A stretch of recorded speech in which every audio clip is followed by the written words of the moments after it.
Welcome to our Yes to Breathe Asthma webinar, bringing asthma care into the 21st century with new guidelines, new approaches for better control. Asthma is a common chronic respiratory condition that affects millions of people around the world. It cannot be cured, but it can be controlled. Yet despite the fact that we have many evidence-based medications to treat and manage this illness, an alarming number of people still die from asthma every year. South Africa is not exempt and is not faring well in the asthma stakes either. We have the 5th highest asthma death rate in the world. And when it comes to the prevalence of asthma, we're ranked 25th globally. Now, none of this is good news, and we clearly need a new approach for better control. Strategies that will help reduce the risk of attacks for asthmatics, promote optimal care, and better asthma control. Here to help us make sense of asthma, the associated issues, and the changes to the South African Thoracic Society treatment guidelines developed in accordance with the global GINA guidelines, we have Professor Michelle Wong, a member of the panel of experts who worked on the new South African Thoracic Society guidelines for the treatment of asthma. Dr. Paulson, a GP who is no stranger to treating asthma. Welcome and thank you so much for joining us. Our approach to this webinar is not to be alarmist, but with mortality stats that quite literally take your breath away, we want to make sure South Africans know what needs to be done. We're here today to share information that will help asthmatics breathe easier, reduce their risks, and establish control. So what do you say we get stuck in? Michelle, I'm going to jump off with you right off the bat. What happens to our airways with asthma? It's an inflammatory condition, we know that, but just tell us what's going on inside. Right, so there's probably a genetic predisposition to having asthma, and that genetic predisposition makes your airways narrowed due to an inflammatory process.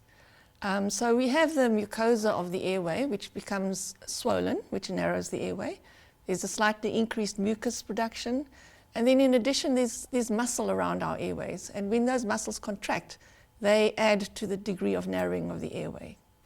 So why is it persistent? Because as you rightly said, there's a genetic component. It's always there. What makes it persistent? You know, so often we think asthma is something that comes and goes, but it's permanently there, isn't it? So one of the characteristics of asthma is that inflammation comes and goes. So it's typically a variable disease. So patients who do have asthma don't walk around all day with narrowed airways and feeling short of breath. There are many triggers that can make that inflammation worse, and that accounts for the variability. And every patient is different. So in some patients you may have the asthma being triggered or the inflammation being triggered by allergens such as a house dust mite, or pollen is a common one, even occupational exposures in certain workplaces. And there are other things, not necessarily things that we can identify as an allergen. So for example, exercise or stress can induce that inflammation to become worse. Michelle, I studied in Afrikaans and we had this word prikkelbaar.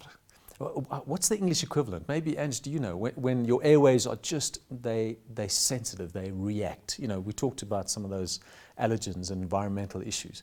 You can't think of the English word, prikkelbaar. It's a beautiful Afrikaans word. And Angie's looking at me going, I have no idea what you're talking about. I can suggest something. Yeah, twitchy. Twitchy, yeah, exactly. Twitchy is nice, yeah. Twitchy airways, just ready to kind of react. Thank you, Michelle. And I mean, you work with asthma all the time. Asthma has a range of severity, if you like. I mean, it's been classified as mild, moderate, and severe. Have I got those classifications right? That's correct. Yeah. So what's the difference? So with the mild asthma, they usually get infrequent symptoms of less than 2 times a month.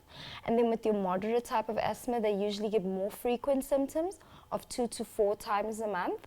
And then with severe cases, they get recurrent, often daily symptoms, and it also includes like night waking with or risk of exacerbations. Yeah, that's how we diagnosed my son actually, just this nighttime coughing. You know, in the beginning we're like, what, you know, bronchitis or some sort of chronic cough, until a friend said, Michael, don't be stupid, your son's got asthma. You know, come on, you should know that, and I should, you know, you feel very silly doing that. But mild, moderate, and severe. So those with mild asthma often think we're not at risk for an asthma attack, which is the real concern here. That's the thing that actually kills people. What would you say to those patients who think they're exempt from asthma attacks because I only have mild asthma based on my infrequent symptoms? Not at all. So even mild asthmatics, they also experience exacerbations and attacks, and you'll find out these are more of the patients that tend to overuse or over-rely on their blue reliever inhalers, which actually increases their risk to these attacks and exacerbations. And mild, moderate and severe classifications, where do the bulk of asthmatics lie in those classifications? So the bulk lies within the mild classification, and that's why patients who are considered mild need to understand that their risk is as high as the patients that have severe disease. Sure. So that's quite a sobering thought. So I might not have severe asthma, but I'm still as much at risk for an asthma attack as someone the patient that has moderate and severe disease. I'm sure there are a lot of people watching this, Michelle, maybe you can answer this question, who are wondering if I have asthma or not. I mean, what are the symptoms of asthma? There are things that look like asthma that are not. There are things that don't look like asthma that are. Our son, I think at the age of around 6 or 7, had nighttime coughs. That's all he had. And that was the initial diagnosis of asthma. So what are the symptoms of asthma? So most asthmatics will complain of shortness of breath. They may have a cough which is usually not productive of much sputum. They may notice a wheeze or a whistling sound in their chest. And the important thing about these symptoms is they are episodic. So asthmatics don't walk around being short of breath for days on end. And that's another thing, because they may think, oh, I've just got a little bit of a cold, and yeah. The other interesting thing about asthma symptoms is they tend to be worse at night. So they often wake up at night with a cough or feel short of breath in the middle of the night. Those are important symptoms to, be aware that might be due to asthma. But I would emphasize that any patient who's not been diagnosed with asthma and has these symptoms, that they don't self-diagnose. You need to go to your GP, because there are many other illnesses that can mimic that. And for example, if you have a recent viral infection, you can behave exactly like an asthmatic for up to 6 weeks afterwards. The other common ones are reflux or heartburn that can precipitate bronchospasm, heart failure, as I say, mostly viral infections are very common, especially now with winter coming on and so on. Yeah. You made a really good point. Don't self-diagnose. I mean, Dr. Google knows a lot, but Dr. Google doesn't know you. Your GP knows you. Your GP knows your family history. Your GP knows what you're predisposed to, knows about your environment, and that makes all the difference. Google's kind of a statistical diagnosis, where a GP is a personal diagnosis, and asthma is a very personal disease, is it not? It is, and I mean, the other thing to say is that people don't always only have one disease. Okay, you could have asthma, plus you may have gastroesophageal reflux, for example. We've talked about symptoms, and Michelle, you said asthma is episodic, it's not permanent, but there are triggers that trigger these episodes. What kind of triggers are we looking at, Ange? So some of the triggers we're looking at is environmental triggers like dust, pollen, cigarettes, secondhand smoke. Then we also get exercise-induced factors, and then if there's other upper respiratory tract infections like your postnasal drips, your rhinosinusitis, your nasopharyngitis, which is the common cold, all of those can trigger attacks.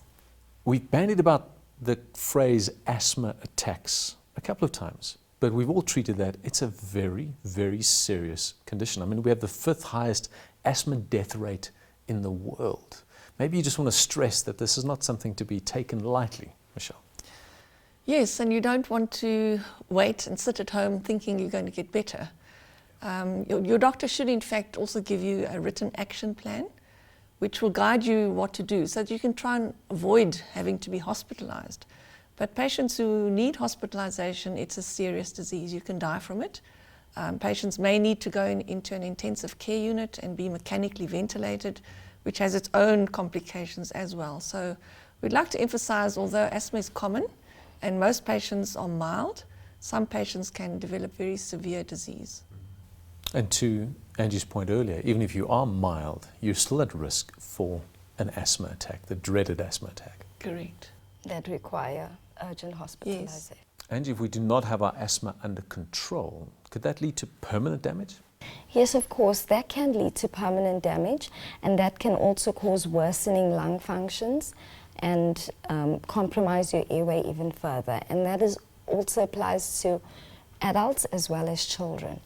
Even mild asthmatics can have an attack. We know that. And the fact that South Africa is one of the highest asthma mortality rates in the world, the way we treat asthma needs serious re-examining, which brings me to the revisions in the best practice guidelines that have been published by the South African Thoracic Society, which are in accordance with the GINA, the Global Initiative for Asthma Guidelines. Now, Michelle, those guidelines have overturned almost 3 decades of treatment. You were on the panel. Just maybe give us an overview of the biggest and the most significant changes. I think let's take a step back and we look at the different drugs that we can use for asthma. It's convenient to divide them into 2 groups. One is the anti-inflammatory group, which is the mainstay of treatment because, as we've stated, asthma is an inflammatory disease. The other group of drugs is what we call reliever drugs. And all those do is they relieve the bronchospasm where the muscle has contracted, as we mentioned earlier. Now, it's human nature. Patients want to have quick relief of their symptoms. So the tendencies for many asthmatics is to ignore their anti-inflammatory medication because they don't feel anything when they take it, whereas when they take the reliever, that bronchospasm is reduced. And so many patients, when they start having symptoms, take their blue inhaler. By the way, these are internationally coded, so in general, all reliever drugs are either blue or green, and all the anti-inflammatory drugs are brown or red. So we talk about the blue reliever. So the overuse of the blue reliever inhaler is what actually contributes to the morbidity and mortality of asthma, because patients rely on that and they don't address the inflammation, which is ongoing and getting worse. And it's common amongst patients to do that. And Angie, if you want to jump in here, please do. But the whole idea of, it's like antibiotics. I start taking antibiotics, I feel better, so I stop because I feel better. And there are lots of chronic non-communicable diseases like that where patients say, I'm fine, so they stop taking treatment. And that's the danger with asthma that you pointed out. No more anti-inflammatory, just my reliever because that works. That makes me feel better, Yeah. yes. And can we dive a little into the studies that are showing that they exacerbate attacks? I mean, that was quite a concern for a parent who has a child who uses a blue inhaler. Yes, so what has been shown is if you use your blue reliever frequently, you can actually increase the number of exacerbations, probably because you're not addressing the inflammation. But also what happens is in our airway, we've got what they call beta-2 receptors, which are the receptors to which the drug binds. And the more you use it, the more you get down regulation of those receptors. In other words, the numbers decrease, they become less responsive.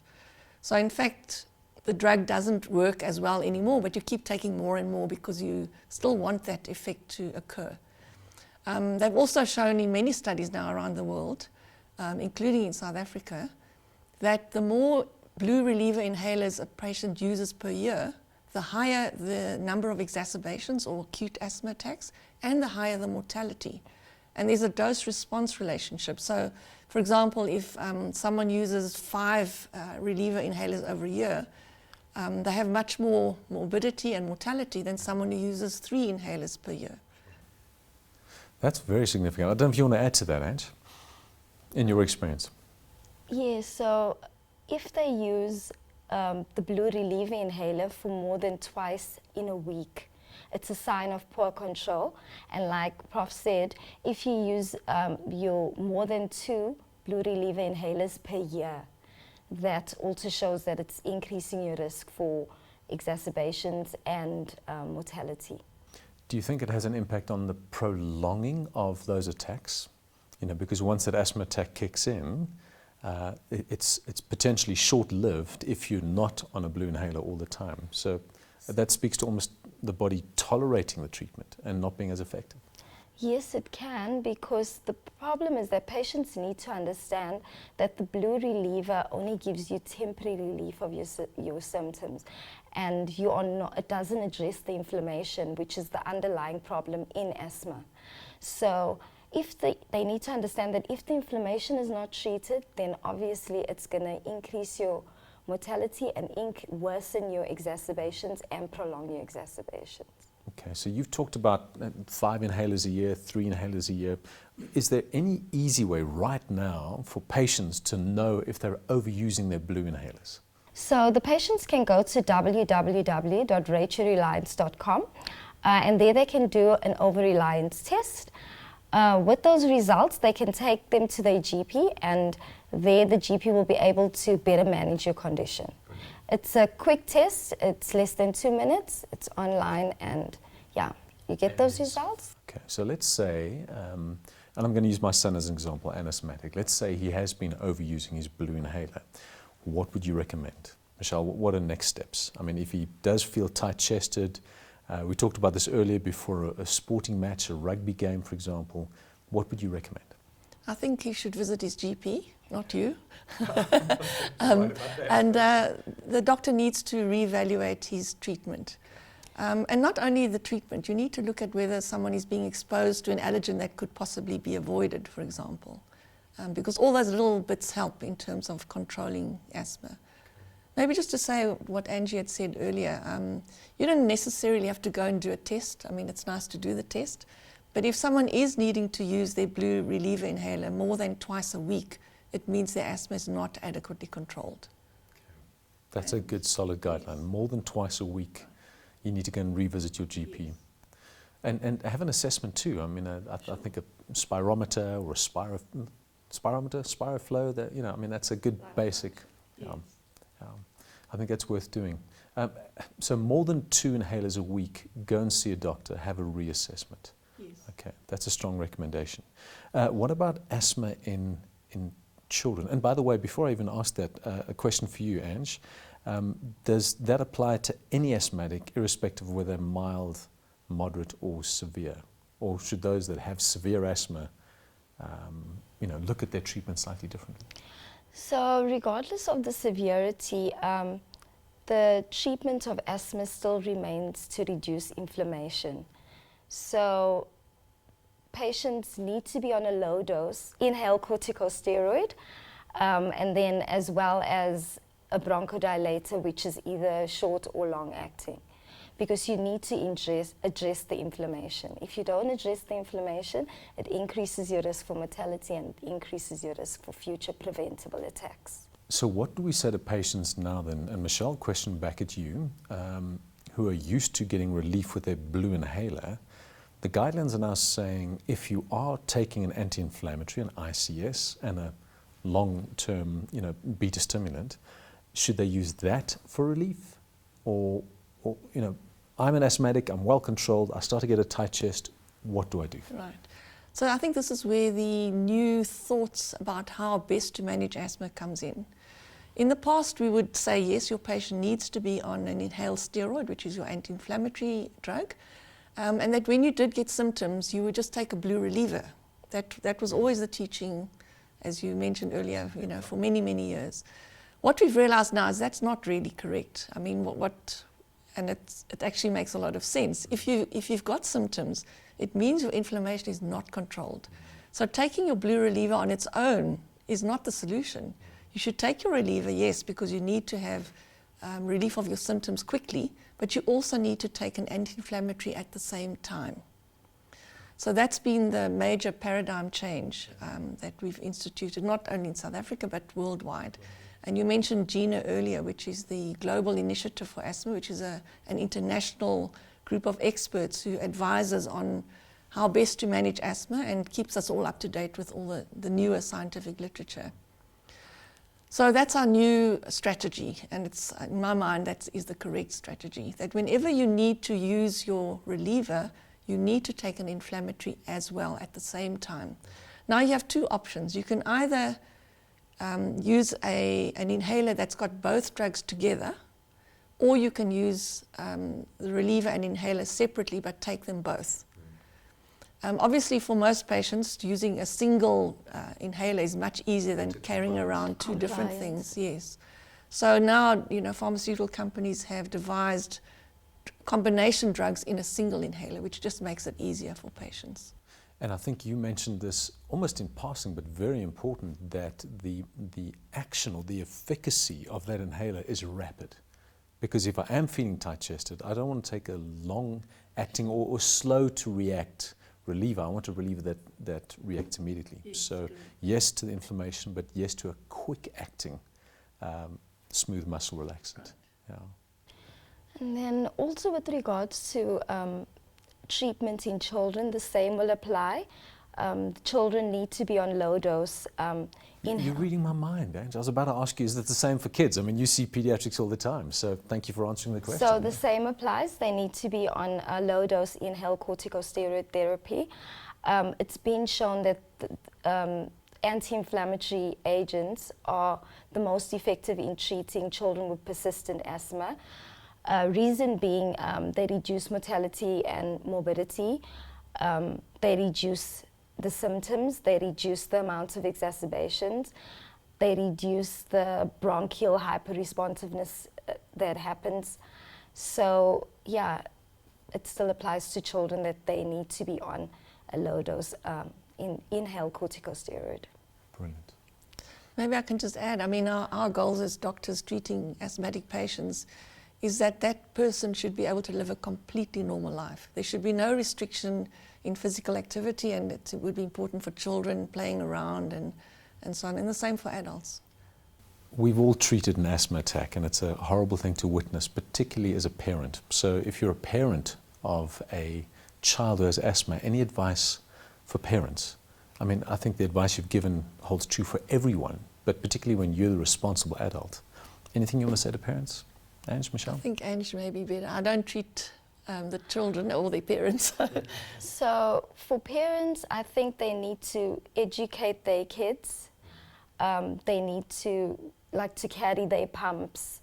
Children that are doing sports at school, they need to look at possible allergens in the home that trigger the attacks: carpets, pets, dust, pollen during, like springtime. So I think what you're saying, what I'm hearing you saying, Ange, is asthma is a serious condition. So as a parent, don't take it lightly. I remember one of the early seasons of House. Remember that that series?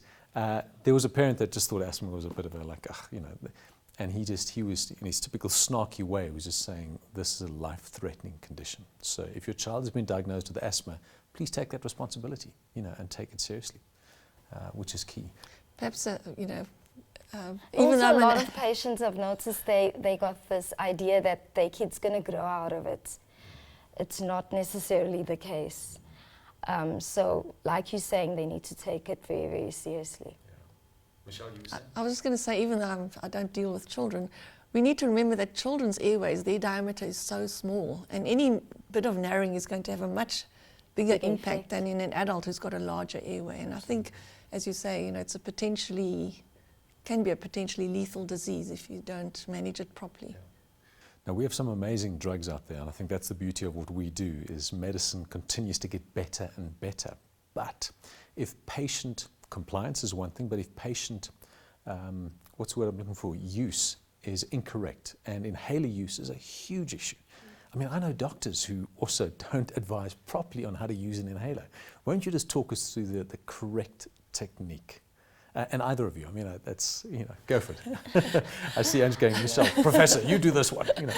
Okay, again, we've got two different types of inhalers. Okay, the traditional one is what we call a pressurized metered dose inhaler. And anyone who's used an inhaler will know that when you depress the canister, the drug comes out sort of in an aerosol of smoke, if you like, and the patient needs to inhale that.